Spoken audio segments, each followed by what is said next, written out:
ସେଥିପାଇଁ ତାଙ୍କର ଦଳ ଛାଡ଼ିବା କଥା ସେ ଦଳ ଫୋରମରେ ଉଠେଇବା କଥା ଯେ ରବୀନ୍ଦ୍ରନାଥ କାହିଁ ଗ୍ରହଣ କରାଗଲା ସେ କଥା ସତ୍ସାହସ ନାହିଁ କିନ୍ତୁ ସେ ଇସ୍ତଫା ଦେଇକରି କ'ଣ ଦେଖିବାକୁ ଚାହୁଁଛନ୍ତି କ'ଣ ଦେଖନ୍ତୁ ଜୀବନ ପ୍ରତି ଇସ୍ତଫା ଦେଲେ ବୋଲି ଏଇଟା ଅନ୍ତର୍ଦ୍ୱନ୍ଦ୍ୱ କୁହାଯାଇପାରିବନି ଜୀବନ ପ୍ରତି ଆଗ ଥର ଯେତେବେଳେ ଇସ୍ତଫା ଦେଇଥିଲେ ସେତେବେଳେ ବି ଯଥେଷ୍ଟ ଯୁକ୍ତି ନଥିଲା ବର୍ତ୍ତମାନ ବି ଯଥେଷ୍ଟ ଯୁକ୍ତି ନାହିଁ ମୁଁ ବି ତାଙ୍କୁ ଯେତେବେଳେ ଶୁଣିଲି ତାଙ୍କୁ ଫୋନ୍ କରିକି ବାରମ୍ବାର ମନା କରିଛି ଏପରି ଭୁଲ ନିଷ୍ପତ୍ତି ନିଅ ନାହିଁ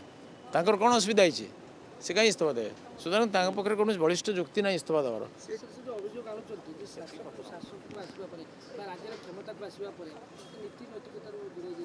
ସେ ଯଦି ଏତେ ନୀତି ନୈତିକତାର ଇଏ ଅଛନ୍ତି ତାହେଲେ ପୁଣି ବିଜେଡ଼ିରେ କାହିଁ ମିଶିଥିଲେ ସେଠି ନୀତି ନୈତିକତା ବେଶୀ ଥିଲା ନା ବିଜେପି ସେଠି କାହିଁ ଯାଇଥିଲେ ସେତେବେଳେ କ'ଣ ନୀତି ନୈତିକତାର ଅସୁବିଧା ହେଇଥିଲା ସେ ପଳେଇଗଲେ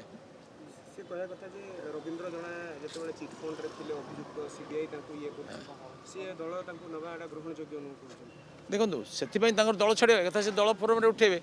ଉଠେଇବା କଥା ଯେ ରବୀନ୍ଦ୍ରନାଥ କାହିଁ ଗ୍ରହଣ କରାଗଲା ସେ କଥା ସତ୍ସାହସ ନାହିଁ କିନ୍ତୁ ସେ ଇସ୍ତଫା ଦେଇକରି କ'ଣ ଦେଖିବାକୁ ଚାହୁଁଛନ୍ତି କ'ଣ ଦଳ ସେଥିରେ ଭାଙ୍ଗିଯିବ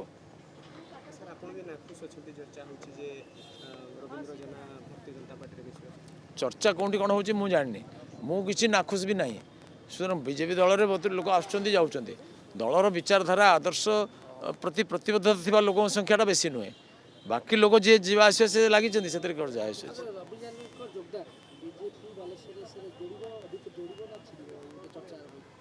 ମୁଁ ସେ ବିଷୟରେ